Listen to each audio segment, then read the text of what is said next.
بسم الله الرحمن الرحیم. الحمد لله والصلاة والسلام على رسول الله. اما بعد. مقدمه امام بربحاری رحمت الله علیه می‌فرماید الحمد لله الذي هدانا للاسلام. حمد و سپاس ستایش پروردگاری را که ما را هدایت کرد به سوی اسلام. آن پروردگاری که ما را به سوی اسلام هدایت کرد، حمد و سپاس و ستایش او را میگوییم. و من علینا به، و بر ما منت گذاشت این نعمت اسلام را. و اخرجنا فی خیر امه، و ما را در بهترین امت قرار داد. بر بهترین امت ما را قرار داد. فنسأله التوفیق، از او سبحانه و تعالی توفیق میطلبم. از الله سبحانه و تعالی توفیق میطلبم. فنسأله التوفیق لما يحب و یرضى. از الله سبحانه و تعالی توفیق آن چیزی را میطلبم که دوست می‌دارد و از آن چیز راضی میشود. دعای مبارک است این. والحفظ مما یکره، و الله سبحانه و تعالی بعد آن که توفیق میطلبم بر آن چیزی که دوست می‌دارد و از آن راضی میشود، از او همچنین سبحانه و تعالی حفظ از آن چیزی که او سبحانه و تعالی بد می‌بیند میطلبم. و یسخط، و در آن غضب میکند. این خطبه کتاب است. مؤلف رحمت الله علیه شروع نمود با الحمدلله. با الحمدلله چونه گفت الحمدلله الذی هدانا للاسلام. حمد و سپاس ستایش پروردگاری را که هدایت کرد ما را به سوی اسلام راهنمود کرد. با حمد شروع کرد عمل بر سنت پیامبر صلی الله علیه و سلم. با حمد شروع کرد عمل کردن بر سنت رسول صلی الله علیه و سلم. این که رسول الله صلی الله علیه و سلم حمد و سپاس و ستایش پروردگار را میگفت، ثنای او را میگفت در نوشتن در خطبه هایش همچنین، در کتابات و در خطبه هایش همچنین. از همین خاطر سلف صالح رضی الله عنهم و اهل علم شروع میکردن کتاب‌های خودشون رو با بسم الله الرحمن الرحیم اقتدا به کتاب العزیز. قرآن را میکشیم بسم الله الرحمن الرحیم الحمد لله رب العالمین شروع میشود. سپس با الحمد لله رب العالمین بعد بسم الله حمد در حال حمد آید الحمد لله رب العالمین. و الحمد لله رب العالمین گفتم اقتدا بر فعل رسول الله صلی الله علیه و سلم است. این که رسول الله صلی الله علیه و سلم هنگامی که اراده خطبه کردن رو میکردن، یا که هنگامی که اراده سخن گفتن رو میکردن، یا که چیزی رو بر امتش تنبیه میدادن، ذکر یادآوری میکردن، اولا الله را حمد و ثنا میگفتند، سپس بیان میکردن آن چیزی را که باید بیان نمایند صلی الله علیه و سلم، که خواست بیان کردن داشتن. از همین خاطر مؤلف شیخ بربحاری رحمت الله علیه نهج و منهج و پیروی از سنت رسول الله صلی الله علیه و سلم و سلف صالح کرد با الحمدلله شروع نمود. اما معنای الحمدلله چی است که ترجمه اش را همگی میدونیم. الحمدلله حمد و سپاس و ستایش خاص پروردگار جهانیان است. حمد و سپاس و ستایش خاص پروردگار جهانیان است. ترجمه اش که معلوم است، اما چی معنا دارد؟ یعنی تمامی حمد و سپاس ستایش از آن پروردگار است. حمد این به معنای مدح و ثنا و سپاس ستایش است از باره پروردگار. پس الله سبحانه و تعالی حمد گفته می شود بر ذاتش، حمد گفته می شود بر نامه ها و صفاتش، و حمد گفته می شود بر فعل هایش. پس تمام نوعهای حمد و سپاس و ستایش از آن پروردگار است، چون تمام نعمت ها از او سبحانه و تعالی است. اما غیر الله سبحانه و تعالی قدری آن چیزی که بر تو میدهد گفته می شود. یعنی که شکرگزاری غیر الله سبحانه و تعالی بر قدر آن چیزی که بر تو میدهد بر آن چیز شکرگزاری کرده می شود. اما آن چیزی که برای تو نمیدهد برای شکرگزاری کرده نمی شود. همین گونه نیست. ولیکن حمد باشد مطلق است، کامل است، تنها شامل الله سبحانه و تعالی است. و برای تو بنده جایز نیست که بگویی الحمد لفلان، حمد برای فلان. این کلمه جایز نیست. و این کلمه را هیچ کس گمان نکنه استفاده برد حمد برای فلان بگوید. فقط میگوییم الحمدلله، میگیم الحمد از برای الله است. این جایز نیست مگر از برای الله سبحانه و تعالی. حمد که معنای سپاس و ستایش است، خود همین کلمه حمد تنها از برای الله سبحانه و تعالی استفاده می شود. چگونه که در اول قرآن که میخوانیم الحمدلله رب العالمین، حمد و سپاس و ستایش از آن پروردگار عالمیان است. پس الرحمن الرحیم. یا که در آیه سوره انعام الحمد لله الذي خلق السماوات والارض وجعل الظلمات والنور. حمد سپاس و ستایش از آن پروردگار است که آسمان ها و زمین را آفرید و تاریکی ها را به نور تبدیل داد. یا که در سوره فاطر الحمدلله فاطر السماوات والارض، حمد و سپاس و ستایش پروردگاری که پدید آورده آسمان ها و زمین است. اما اینکه بگویی که اشکر فلانن، من فلانی را تشکری میکنم، سپاسگزاری میکنم، اشکال ندارد. ولیکن احمد فلانن بگویی یا که فلان را من حمد و سپاس ستایش میکنم، این درست نیست. این خاص الله سبحانه و تعالی است. گفتیم حمد خاص الله است، شکر خاص الله و بندگانش است. میگن که تو اجکار شکرانه الله سودن شکر هم خاص الله است و خاص بندگان است. حمد در برابر آنچه که الله برای تو میدهد نمیدهد، چی نیکی چی آنچه که تو اون را خوب نمیشماری که در اصل آن نیکی است برای تو، او را حمد میگویی. چی داد چی نداد، چی سلامتی باشد نباشد، چی ثروت داره باشد نباشد، تو حمد میگویی. ولیکن شکر در مقابل است. برای حمد خاص الله است، شکر چیز خاص الله و دیگران است، بندگانش است. یک بنده اگر برای تو چیزی بدهد میگویی که تشکر میگویی، اگر ندهد تشکر نمیگویی.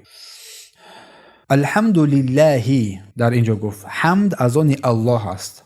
الله این بزرگترین نام پروردگار است. معنایش معبود به معنای معبود است. یعنی معبود آن کسی که تنها سزاوار و شایسته عبادت است. چون معنای الوهیت معنای عبودیت است. الوهیت میگویم توحید الوهیت، الوهیت عبودیت توحید عبادت است. یعنی عبادت خاص او سبحانه و تعالی است.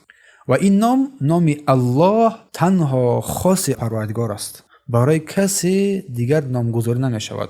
سزاوار کسی نیست. تنها او سبحانه و تعالی این نام را بر خود شایسته است، نه کسی دیگر از مخلوقات.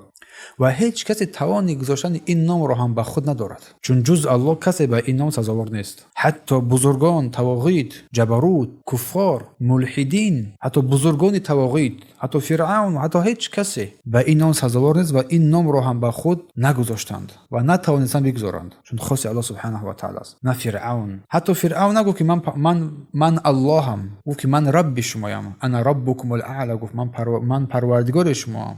پس چون این اسم الله خاص پروردگار است. الحمدلله رب العالمین. رب پروردگار است، عالمین عالمها، رب عالمها، رب العالمین. رب معنیش مالک است، مالک صاحب متصرف است. عالمین جمیع تمام عالم هاست، تمام مخلوقات. پس الله پروردگارمون است، خالقمون است، تدبیر کننده امورمون است و معبودمون است و الهمون است. در این معنا گفتیم الله رب ماست، که خالق ماست، ربوبیت است، مدبر ماست، ربوبیت است، معبود ماست، الوهیت است، اله ماست، الوهیت است. سپس مؤلف چی گفت؟ گفت الحمدلله الذی هدانا للاسلام. گفتن که سپاس و ستایش پروردگاری را که ما را هدایت کرد به سوی اسلام، ما را به سوی اسلام هدایت کرد. پس اسلام برادران و خواهران گرامی قدر این از بزرگترین نعمت‌های الله بر ما بندگانش است. از این نعمت اسلام دا بالاتر چیز دیگری نیست. هیچ چیز دیگر بالاترش نمیتواند، نه ثروت دارایی، نه مال جان، نه هیچ چیزی.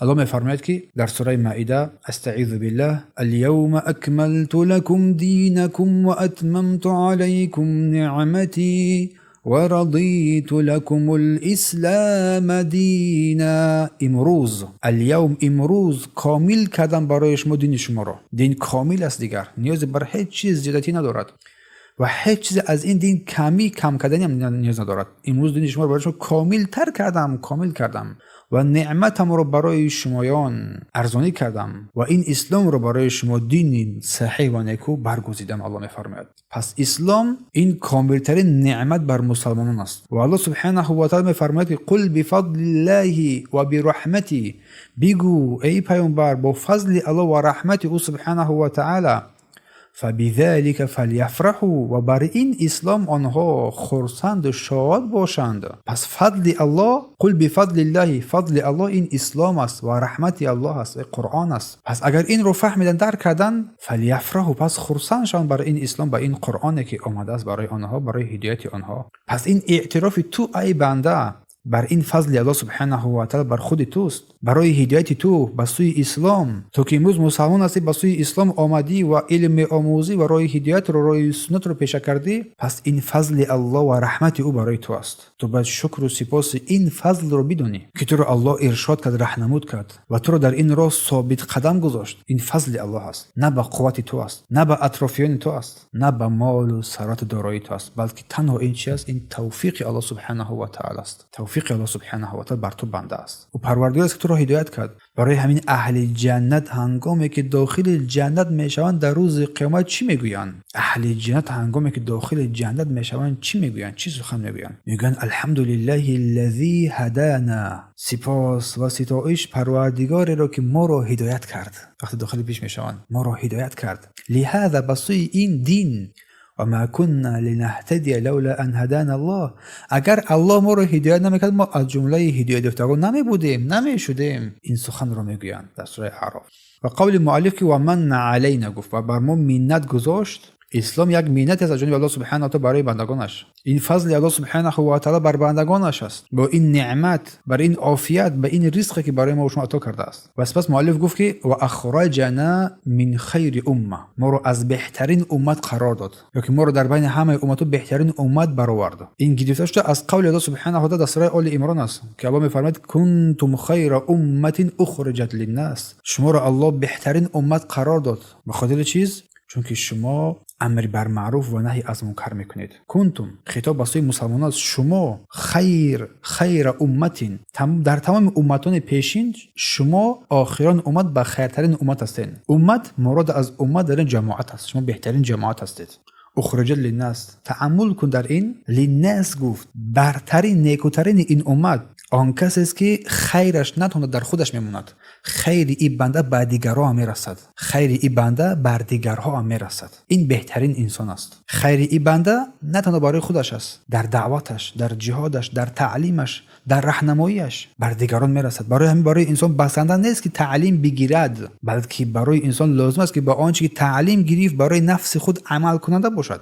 بسنده نیست که انسان تعلیم گرفت و عمل کرد، بلکه باید دیگران را با آنچه که آموخته است تعلیم بدهد. یا بسنده نیست که انسان تعلیم گرفت و فهم درک کرد، بلکه باز دیگران رو ترک کرد. نه، بلکه ضرور است که دعوت رو نشر نماید، علم رو پهن کند، خیر رو به سوی همگان برساند، به سوی الله دعوت نماید، امر بر معروف کند، نهی از منکر کند. در این مجتمعی که حیات داری یک عضو عمل کننده باشی، یک عضو عمل کننده باشی. و قول الله سبحانه و تعالی که اخرجت للناس گفت، از برای مردم برآورده شدند، نه تنها از برای نفس خودشون. نفس خودشون برآوردند، از برای مردم پیشنهاد کردند. یعنی آنچه که آموختند از خیر نشر علم کردند، آنچه که از خیر در خود یافتند برای دیگران هم پهن کردند. اینکه الله سبحانه و تعالی ما رو برگزید تا که برای دیگران خیرمند باشیم. پس می‌فرماید که مؤلف که فنسأله التوفیق لما يحب و یرضى، و از او سبحانه و تعالی توفیق را می‌طلبیم در آنچه که دوست می‌دارد و از آن راضی می‌شود.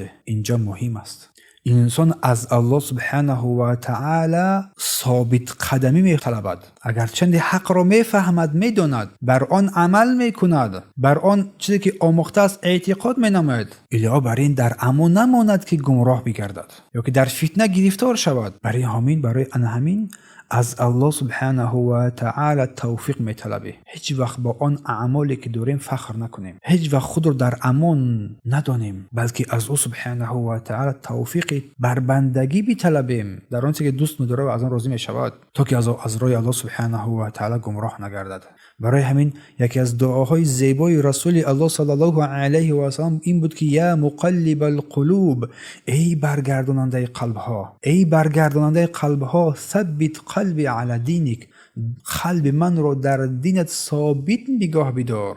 ابراهیم علیه السلام، خلیل این امت، پدر پیامبران، خلیل الرحمن، یکی از اولو العزم من رسولان، چی گفت؟ وجنبنی و بنی ان نعبد الاصنام، پروردگار من را دور بگردان و فرزندان من را هم دور بساز از این که ما صنم بود یا که غیر تو را عبادت نماییم. ربی انهن اضللن کثیرا من الناس، به درستی که پروردگار آنها بیشتر از مردم را گمراه کردند. در سوره ابراهیم علیه السلام بر این فضیلت جایگاه و مکانش باز از نفس خودش ترسید. برای هر قدری که ایمان بنده قوی بگردد، بنده همون قدر ترسش بیشتر میگردد، از فتنه ها در امان نمیماند و نفس خودش را هم تزکیه نمیدهد، منمنی نمی کند و همیشه از راه گمراهی، از راه ضلالت میترسد. از داعیان به سوی جهنم دعوت میکردگی که اینقدر شبکه ها فرا گرفته از پشت از آنو میترسد که کسی او را گمراه نکند، گمراه نشود. و پس چی گفت مؤلف؟ والحفظ مما یکره و یسخط، و الله حفظ نماید تو را ای بنده، من و تو را، از آنچه که الله سبحانه تو بد میبیند یا که خشم و غضبش فرا میگیرد. الله ما را موفق بگرداند در آنچه که دوست می‌داره و راضی میشود، از اعمال، از اقوال، از اعتقاد. پروردگارا اعمال ما را صالح بگردان، اقوال ما را نیکو بگردان، اعتقاد ما را صحیح بگردان و پروردگار ما را دور بساز از آنچه که سبب خشم و غضب تو است، چی در قولها باشد، چی در فعلها باشد، چی در اعتقادات باشد. و او سبحانه و تعالی هدایتگر است و او سبحانه و تعالی توفیق دهنده است و او دلالت کننده به سوی خیر نیکویی است. سپس مؤلف رحمت الله علیه می‌فرماید که اعلموا ان الاسلام هو السنه، بدونید بفهمید، درک نمایید که اسلام این همان سنت است. اسلام این چی است؟ همان سنت است. و سنت هی الاسلام، و سنت همان اسلام است. ولا یقوم احدهما الا بالاخر، و هیچ یک از اینها قائم نمی شود، پابرجا نمی شود مگر با دیگری. اسلام سنت است، سنت همان اسلام است. و قول مؤلف در اعلام گفت، بدان گفت، این کلمه اهتمام است. معنای اعلام بدان یعنی تعلیم بگیر، بفهم و درک نمو آنچه که بعداً برای تو بیان می شود. پس کیف تعلیم بیاموزی که اسلام این سنت است؟ چگونه این را بیاموزی که اسلام این سنت است و سنت این اسلام است؟ چگونه تو این را بیاموزی؟ مؤلف برات میخواد این را بفهماند. اگر که تعلیم گرفتی، این سالها را فهمیدی. پس اعلام گفت بدان، این کلمه آورده می شود هنگام ذکر چیزهای مهم. بدان هنگام ذکر چیزهای مهم آورده می شود. چگونه که الله سبحانه و تعالی می‌فرماید در سوره محمد: فاعلم انه لا اله الا الله واستغفر لذنبك، بدان که او سبحانه و تعالی معبود بر حق جز او نیست و از برای گناهان خود استغفار طلب نما. پس معنای اعلام در اینجا این معنای کلمه لا اله الا الله را بدان، بفهم، درک نما، با آن عمل کن. و در آیه دیگر الله می‌فرماید که اعلموا ان الله شدید العقاب و ان الله غفور رحیم، بدانید که الله سبحانه و تعالی سخت عقاب کننده است و او سبحانه و تعالی نیز غفور رحیم است. کلمه اعلام بدان آورده، اهتمام برای این دو اهمیت چیز که انسان درک نماید که الله، عذاب الله سخت است و همچنین رحمت الله سبحانه و تعالی نیز واسع است. بنده پروردگارش را بین خوف، ترس و رجا و امیدواری عبادت نماید. و سپس فرمود که الاسلام هو السنه و سنت هی الاسلام، اسلام این همان سنت است و سنت همان اسلام است. اسلام این طریق است، راه است، راهی که رسول علیه السلام آن را آورده است. تمام رسولان به سوی اسلام مردم را دعوت نمودند. هر پیامبر به سوی الله سبحانه و تعالی مردم را راهنمود کردند با شریعتی که از جانب الله سبحانه و تعالی فرستاده شدند. این همان اسلام است. پس اسلام، معنای حقیقی اسلام این عبادت الله سبحانه و تعالی است. تنها او را عبادت نمایی در همه وقت با آن چیزی که توسط پیامبران شریعت قرار داده است. این اسلام است. اسلام این تسلیم شدن در برابر فرمان الله سبحانه و تعالی با توحید است، با طاعت و فرمانبرداری از الله و رسولش است و براءت از شرک و مشرکین است. این معنای اسلام است. الله سبحانه و تعالی شریعت قرار داد برای تمام پیروان پیامبران شریعت ها. سپس آن شریعت ها را با نسخ کرد، بیکار کرد. هنگامی که نسخ شد، بیکار شد، عمل کردن با آن این اسلام است. یعنی که اسلام آمد، آنچه که از بعضی از شریعت های پیشین بود آن را از کار ماند، بیکارش کرد، چه که در شریعت پیشین بود. پس به همون چیزی که بیکار کرده شد با این اسلامی که پیامبر آورد صلی الله علیه و سلم، با این قرآن و سنت عمل کردن یعنی که ترک آن این چیز این اسلام است. و اینکه شریعت محمد صلی الله علیه و سلم آمد و شریعت هایی که پیشین که تحریف شده بودن از جانب بندگان الله تغییرات داده بودن آنها را تحریف کرد. پس اسلام آن است که رسول بر آن آورد، از دعوت، از عمل در همه وقت حسب طاقت استطاعتش. تمام پیامبران پیشین آنچه که به سوی آن دعوت میکردن آن اسلام بود تا آنجایی که محمد صلی الله علیه و سلم آمد. پس اسلام در این هنگام گشت آن چیزی که رسول الله آورد، غیر او دیگر هیچ پذیرفته نمیشود. و هر کس که در آن دینهای تحریف شده پیشین که بود، تغییر داشته که پیشین که بود، اگر قرار گرفت و اسلام نیست و در آن کفر و شرک است. و هر کی بر محمد ایمان آورد پس مسلمان است، چون از فرمان الله سرپیچی کرد، چون این رسول پیروی نکرد، چون آنچه که در آن بودند وای تمام شد، نسخ و بیکار شد و باقی مانده در آنچه که بیکار کرده شده است. پس این دین نیست. عمل کردن با آن چیزی که نو آمد و پیشین رو بیکار کرد این دین است. پس سنت میفرماید که این اسلام است. بین اینها فرقی نیست. اگر سنت رو با راه و روش ما تفسیر نماییم، بین اینها، بین اسلام و سنت فرقی نیست. و سپس چی فرمود؟ ولا یقوم احدهما الا بالاخر. گفت هیچ یک از اینها با دیگرش قائم مقام شده نمیتواند. گفت اسلام نمی باشد مگر با سنت. کسی که سنت ندارد، کسی که سنت رو پیروی نمیکند، کسی که بر سنت عمل نمیکند، کسی که سنت رو انکار می‌نماید اسلام ندارد. برای فرمود ولا تقوم السنه الا بالاسلام. سنت نمی باشد مگر با اسلام. پس آن کسی که دعوای اسلام می‌نماید و با سنت عمل نمی‌نماید، که با راه روش به ما عمل نمی‌کند، پس مسلمان است. کسی که سنت رو می‌داند و از فرمان الله سرپیچی می‌کند تسلیم نمی‌شود، پس اسلام ندارد. پس بین اینها باید لازم است که جمع کرده شود تا که معنا درست و صحیح نیکو فهمیده شود. سپس می‌فرماید که و من السنت و از سنت است لزوم جماعه، لازم گرفتن جماعت رو. فمن راغب غیر جماعت، اگر کس که غیر جماعت کس از آن رغبت نماید، غیر دیگر جماعت رغبت نماید و ترک نماید این جماعت کس، فقط خلع رقبت الاسلامی، بدروست که از خود کشیده است، برداشته است آن بندی رو که این بنده رو پیوست مینامه با اسلام از گردنش. و کان ضالا مضلا، و این بنده از جمله گمراهان و گمراه کنندگان قرار میگیرد. پس مادامی که امر این گونه باشد، اسلام و همان سنت است و سنت همان اسلام است، پس سنت نوعهایی هست، نوعهای گوناگون دارد. یکی از آنها فرمود فمن السنت لزوم جماعه، لازم گرفتن جماعت، یعنی لازم داشتن جماعت مسلمانان. مراد از جماعت در اینجا جماعت مسلمانان است که بر حق هستند. آن جماعت مسلمانانی که در حق هستند، در هر جا هستند، تو باید با آنها باشی و آن جماعت هایی که در باطل هستند از آنها روی گردان باشی. برای میفرماید که اما الجماعات التي ليس على الحق، اما جماعت هایی که در حق نیستند، اینها اصلا حقیقتا جماعت نامگذاری کردن نمیشوند. هر جماعتی بر گمراهی جمع شده باشد، بر آن منهجی که اسلام را مخالفتی می نماید، به آن راهی که اسلام را ضدیت می نماید، جماعت نمیشوند و جماعت نامگذاری نمیشن حقیقتا، اگرچه که نامشون هم جماعت باشد، اگرچه نامشون هم اسلام باشد. پس جماعت، مراد از جماعت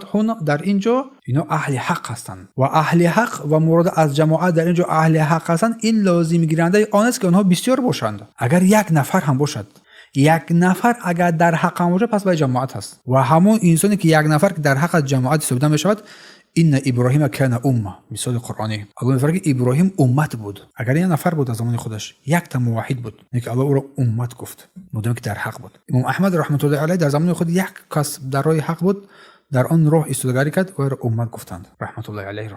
پس جماعت آن کسانی که در حق هستند، چی اهل آن جماعت زیاد باشد چی کم باشد، و بر زیاد بودن گمراهان و بر کسب بودن از حق دور شدگان، این دلالت بر جماعت آنها بر حق بودن آنها نمیکند. یک مثال عادی که تمام پیامبران در زمانهای خود در دعوتهای خود خیلی پیروان کم داشتند، دلالت بر ناحق بودن آنها میکرد؟ نه. پس اگر چند کم هم باشن، زیاد هم باشن، در هر جایی باشن، تو آنها حق رو پیگیری نما. آن جماعتی که در حق است آن رو مخالفت نکن، بلکه با آنها در حق باش. هر کسی که این جماعت رو مخالفت، جماعت حق رو مخالفت نمود، بیان آن سپس می آید. لازم گرفتن جماعت یعنی که از آنها بیرون نشدن، با آنها اختلاف نکردن، در آنچه که حق از قرآن و سنت است. برای همین شیخ می‌فرماید که فمن راغب غیر الجماعت، اگر کس که رغبت نمود غیر این جماعت را و ترکش نمود و فراغت ترکش نمود، فقط خلق ربقة الاسلام من عنقه، بدرستی که ریسمان اسلام را از گردنش برداشته است. در این معنی نص حدیثی آمده است که فرموده است که رسول الله که من فارق جماعت، هر کس جماعت رو ترک نمود، قید شبر فقط خلع ربقة الاسلام عن عنقه، اگر اندک اسلام اگر ترک نمود، با درستی که ریسمان اسلام رو از گردنش برداشته است. این یک وعید شدید است، سخت است. کسی که جدا می شود از جماعت مسلمانان، خاصتا آن جماعتی که در عقیده درست هستند، خاصتا آن کسانی که غیر الله را عبادت می‌نمایند، این کفر است. می‌شود که جدا شدن از جماعت مسلمانان کفر باشد، می‌شود که ضلالت و گمراهی و فسق باشد. به هر حال جدا شدن از جماعت مسلمان‌ها بر آن هیچ خیری نیست، در آن هیچ خیری نیست. و در حدیث فرموده که علیکم بالجماعه، لازم بگیرید جماعت را، فإن ید الله علی الجماعه، بدرست که دست الله، یاردم الله با همراه جماعت است. هنگامی که رسول الله حذیفه ابن یمان را خبر داد آنچه که از فتنه ها حاصل می شود و تفریقه ها می شود، و حذیفه از او صلی الله علیه و سلم پرسید ما تأمرنی ان ادرکنی ذلک، ای رسول الله اگر این چیز بر من برسد من چی کار نمایم، بر من چی امر میکنی؟ قال ان تلزم جماعت المسلمین، این تو لازم بگیری جماعت مسلمانان را و امام مسلمانان را. پس جماعت نمی باشد مگر با دو امر، جماعت نمیشد مگر با دو امر. امر اول که این جماعت رو امام مسلمانان راهبری نماید که بر امرها به سوی او برگردانده شود، و ممکن است که جماعت بدون امام باشد. ضرور است امام بودن جماعت یک مرجع. از همین خاطر به حذیفه گفت تلزم جماعت مسلمانان لازم بگیر و امام آنها را لازم بگیر. قال گفت این لم یکن لهم جماعه ولا امام، گفت ای رسول الله اگر که آن زمان بیاد که آنها نه جماعت دارن نه امام دارن، نه یک جماعت دارن نه یک امام دارن، قال تعتزل تلك الفرقه، ترک نما، عزله نما، ترک نما همه این فرقه ها رو. روز چقدر زیاد شده است، چقدر حزب ها و چقدر راه و روش ها زیاد شده است. گفت همه شو ترک نما، همه اونا ترک نمی با جماعت مسلمانان باشی. اگر جماعت های گمراه زیاد باشد، راه و روش های گمراه که مخالفت می‌نماید کتاب و سنت زیاد باشد، همه اونا رو ترک می‌نماید. اگر یک نفرم در حق باشه بگذار یک نفر باشه، تا اندمی که مرگ به سراغ تو میآید. برای همین انسان باید همیشه با جماعت باشد که در منهج حق هستند، و جماعت رو جماعت گفته نمیشه مگر با دو شرط. جماعت رو جماعت گفته نمیشه مگر با دو شرط اساسی. اولا اینکه منهج این جماعت، این گروه کتاب و سنت باشد، منهج سلف صالح باشد که با همراه آنها امام باشد، امام مسلمانان با آنها باشد، آنها راهبری نماید، در کارها با سوی باز بگردند. پس هیچ دینی نیست مگر با جماعت، و هیچ جماعت نیست مگر با امام، و هیچ امام نیست مگر با شنیدن و اطاعت کردن. این است منهج مسلمانان، این است همان سنتی که امام بربهاری رحمت الله علیه برای ما شرح و توضیح می‌دهد. و در این معنای شیخ بیان نهی از اینکه انسان تنها بودن است، دوری از جماعت بودن را نهی میکند، یا که فکرهایی که برآورده میشوند فکرهای شاذ میگویند، فکرهای تنها باشند، اندیشه و افکارهای مخالفت بر کتاب و سنت باشد، یا که افکارها اندیشه هایی که تنها از زبان آن کس میبرید و هیچ کس این سخن نگفته است. چون انسان لازم میگیرد جماعت مسلمانان را مادامی که آنها در ضلالت نیستند، در حق هستند. در ادامه چه میفرماید شیخ؟ خلع ربقة الاسلام من عنقه، ریسمان اسلام را از گردنش برداشته است. عادت عرب همین بود که از برای همون غنم، همون گاو و گوسفندهای خود بند میگذاشتند در گردنش، چون در خون همین گونه هست، حتی تفریقه نشود، حتی گم نشود، حتی گرگ آنها را نخورد. اگر آنها را ببندند در آخر آنها به یک ریسمان پیوست هستند، آنها را یک ریسمان در آخر جمع میکند، این پاده رو، این چروا رو. برای همین رسول الله صلی الله علیه و مانند کردن لازم گرفتن جماعت را به همین امر. چون لازم گرفتن جماعت یعنی به این معنا است که تو بستن گردن ها با یک بندی، مثل آن که در گردن همون حیوان ها همین گونه است که آنها را از گرگان حفظ مینماید، از گم شدن حفظ مینماید. شیخ فرمود که و کان ضالا مضلا، اگر که جماعت مسلمانان را ترک کرد، ریسمان را اگر از گردنش کشید جماعت مسلمانان را ترک کرد و گمراه میشود و گمراه کننده میشود. ضالا در نفس خودش گمراه است، مضلا غیرش را گمراه مینماید. پس کسی که پیروی کرد، اتباع داشت، الله میفرماید که در شأن آن کسانی که گمراه خود را گمراه کرد و دیگران را هم گمراه کرد، و من یشاقق الرسول من بعد ما تبین له الهدى و یتبع غیر سبیل المؤمنین نولیه ما تولی و نصلیه جهنم و ساءت مصیرا. کسی که رسولش را آزار میدهد بعد آن که حق برای او بیان شد، راه هدایت، و غیر سبیل، غیر راه روش مؤمنان را پیروی نمود، نولیه ما تولی، بر آنچه که آن پیروی کرده است از غیر راه روش قرآن و مؤمنان، او را با هم خودش میگذاریم و نصلیه جهنم و جایگاه او را جهنم قرار میده و ساءت مصیرا. جهنم چی بد جایگاه است. پس واجب است بر مسلمانان اینکه پیروی نماید راه مؤمنان را و راه آنها را مخالفتی نکند، نه در قولش، نه در سخنش، نه در افکارش، نه در اعتقادش، نه در عملش. بارک الله فیکم. این بود نقطه‌ای که امام بربحاری رحمت الله علیه در اینجا ذکر داوری کردند. در اینجا از این کتاب مبارک شرح سنن از امام بربحاری توقف میکنیم. سبحانك اللهم وبحمدك اشهد ان لا اله الا انت استغفرك واتوب اليك.